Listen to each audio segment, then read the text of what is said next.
عندما يأتي موسم الصيد يخرج شباب مرسى مطروح لممارسة هوايتهم المفضلة.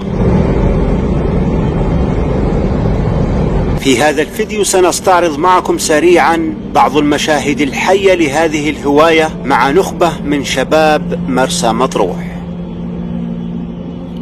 تبدأ الرحلة بالاستعداد التام لهذا الطريق الشاق والطويل.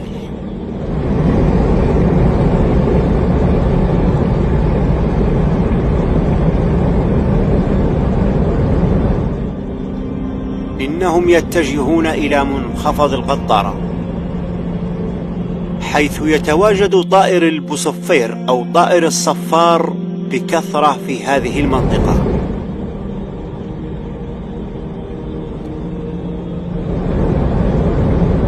هناك توجد المئات من أشجار النخيل في هذا المنخفض،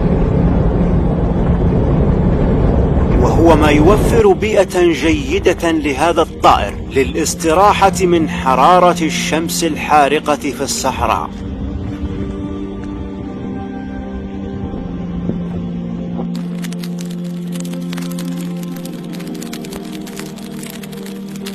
يبدأ الشباب بوضع الشباك على أشجار النخيل استعدادا للصيد في الصباح الباكر، ومن هنا تبدأ القصة.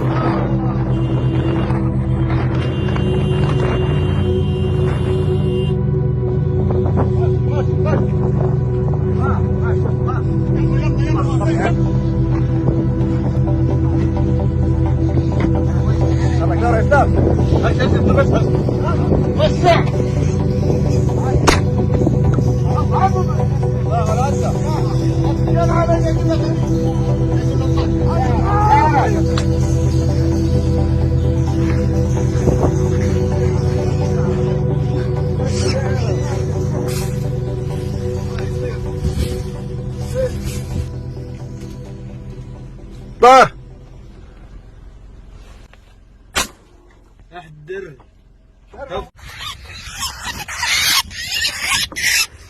سمي سلم ولدها هم استاذها. تعال انا يا انس. هم رجالتها.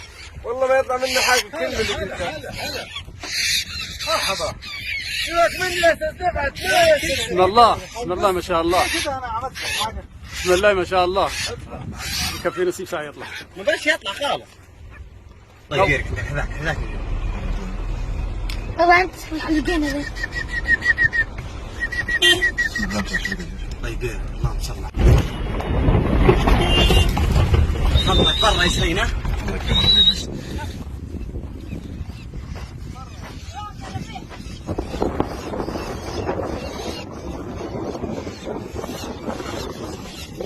هذا ربيع